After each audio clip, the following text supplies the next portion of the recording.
Afternoon all. So today we are going to discuss the topic migration. Okay.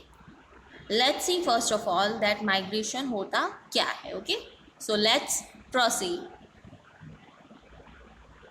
Some animals travel long distances every year to escape extreme weather, to give birth to young ones, or in search of food. This movement of animals from one place to another is called migration. Okay. कोई कोई ऐसे animals होते हैं जिनको क्या करना पड़ता है, ट्रैवल करना पड़ता है लॉन्ग डिस्टेंसिंग एवरी ईयर. क्यों? क्योंकि उनको अगर जो वेदर है, एक्सट्रीम वेदर कंडीशन हो जाए, अगर उनको वेदर सूटेबल ना हो तो उनको एक जगह से दूसरी जगह ट्रैवल करना पड़ता है. ये एक रीज़न है. दूसरा रीज़न है कि उनको यंग वंस को बर्थ करना हो, इसीलिए वो एक प्लेस से दूसरी प्लेस जाते हैं. And the third thing is in search of food. So इन तीनों चीज़ों की वजह से वो एक जगह से दूसरी जगह ट्रैवल करते हैं, मूव करते हैं, और इस चीज़ को बोलते हैं माइग्रेशन. माइग्रेशन का मतलब है that movement of animals from one place to another is called migration. जितने भी सारे एनिमल्स हैं, जैसे कि आप बर्ड्स ले लो, कोई भी एनिमल ले लो, तो वो माइग्रेट कर रहा है. माइग्रेट मतलब मूवमेंट कर रहा है, एक जगह से दूसरी जगह वो जा रहा है, उसको बोलते हैं माइग्रेशन. ओके. तो माइग्रेशन 3 रीजंस की वजह से होती हैं. ओके. फर्स्ट इज़ अगर उसको वेदर सूटेबल ना हो, ठीक है. Second one is young ones को बर्थ देने के लिए, and the third is in search of food. तो इन तीनों रीजंस की वजह से जो एनिमल्स हैं वो माइग्रेट करते हैं. ये माइग्रेशन की प्रोसेस इन 3 रीजंस की वजह से होती है. They return home when the conditions became favourable. Okay. वो फिर अपने होम में वापस आ जाते हैं, ठीक है, रिटर्न बैक हो जाते हैं जब उनके वो जहाँ पे स्टे कर रहे हैं वो कंडीशन जो है, वो वेदर जो है वो फेवरेबल हो जाता है. फिर वो वापस अपने घर पे आ जाते हैं.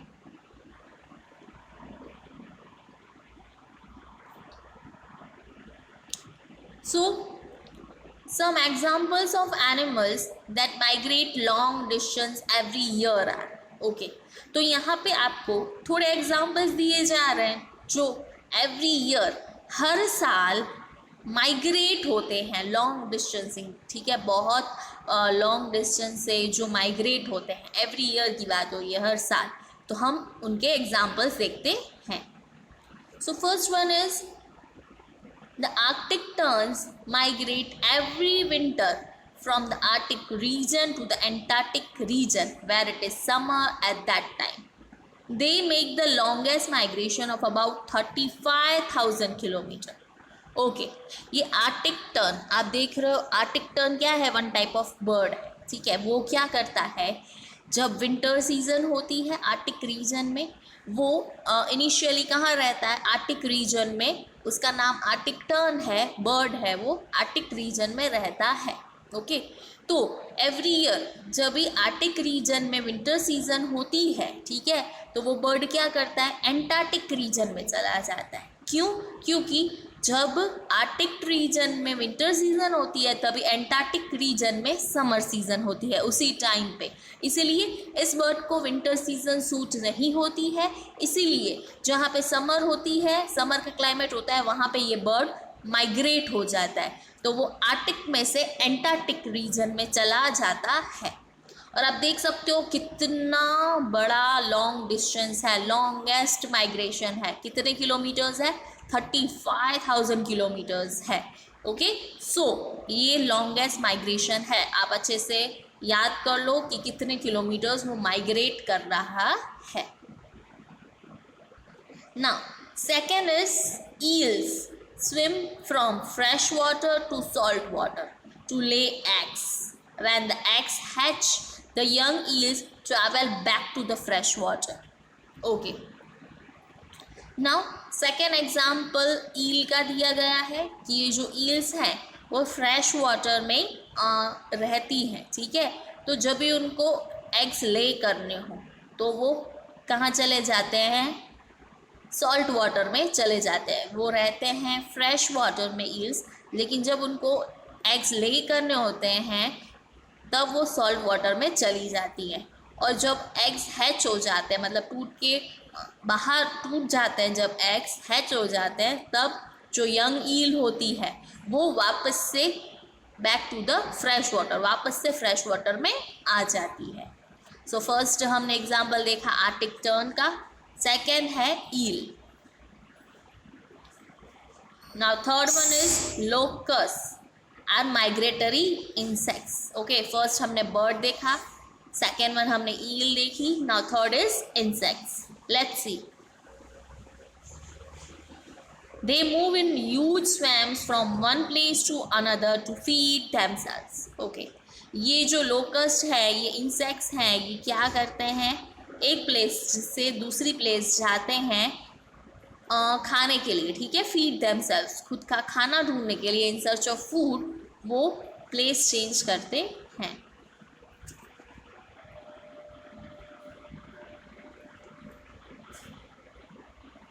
नाउ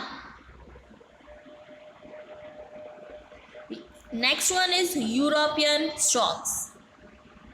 यूरोपियन स्टॉक्स आप पिक्चर में भी देख सकते हो, migrate to Africa from Europe every winter and return to Europe in spring. Okay, ये यूरोपियन स्टॉक्स क्या करते हैं? माइग्रेट करते हैं। कहाँ से? यूरोप से अफ्रीका, ठीक है, यूरोप में रहते हैं वो, लेकिन वो अफ्रीका में चले जाते हैं एवरी विंटर सीजन। जब भी विंटर सीजन आती है तब ये क्या करते हैं? यूरोपियन स्टॉक इनका नाम है, तो ऑब्वियसली ये यूरोप में रहते हैं, तो विंटर सीजन में वो क्या करते हैं? अफ्रीका में चले जाते हैं। ओके, और जब विंटर सीजन ओवर हो जाती है, स्प्रिंग सीजन आ जाती है, तब वो वापस अपने यूरोप में आ जाते हैं। Now next is Siberian cranes and mallard ducks. ये भी माइग्रेट होते हैं।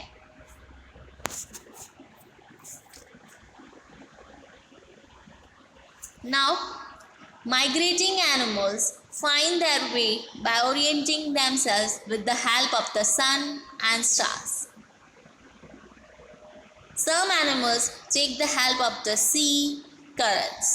Some use landforms such as river valley, mountain range and coastlines. Okay, जो माइग्रेटिंग एनिमल्स होते हैं, ठीक है, माइग्रेटिंग एनिमल्स जो एक जगह से दूसरी जगह माइग्रेट होते हैं, वो किसकी हेल्प लेते हैं? सन की, स्टार्स की। ओके, बाय एयर जाते हैं, या तो कोई एनिमल सी करंट्स की हेल्प लेते हैं, पानी के थ्रू जाते हैं, माइग्रेट करते हैं।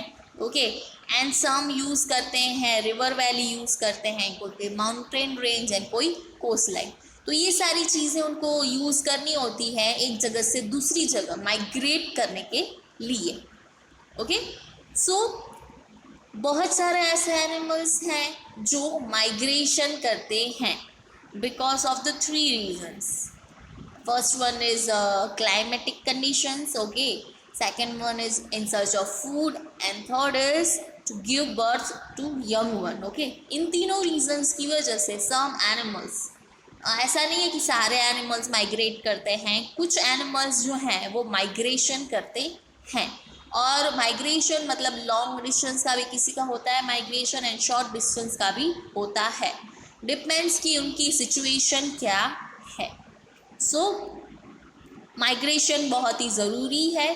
कोई कोई एनिमल्स क्लाइमेट को अडॉप्ट नहीं कर पाते, ठीक है, क्लाइमेटिक कंडीशन को अडॉप्ट नहीं कर पाते, तो वो अपनी जगह ही बदल देते हैं। ओके, अगर वो वहाँ पे सरवाइव नहीं कर सकते, अगर उनकी ऐसी कंडीशन है कि विंटर सीजन में कोई एनिमल सरवाइव नहीं कर पाते, तो वो जहाँ पे समर क्लाइमेट हो, जहाँ पे हॉट क्लाइमेट हो, वहाँ पे वो अपने आप को खुद को माइग्रेट कर देते हैं टू सेव द लाइफ। खुद की जान बचाने के लिए वो लोग माइग्रेशन करते हैं, वरना अगर विंटर सीजन में ही रहेंगे, उनको सूट नहीं होती है, तो it may be die.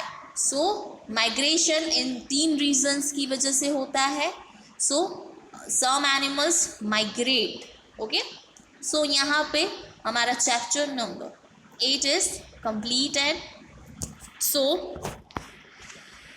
Here our session is completed and this chapter number 8 is also completed. In next lecture we will start the new chapter number 9. Okay, so thank you all.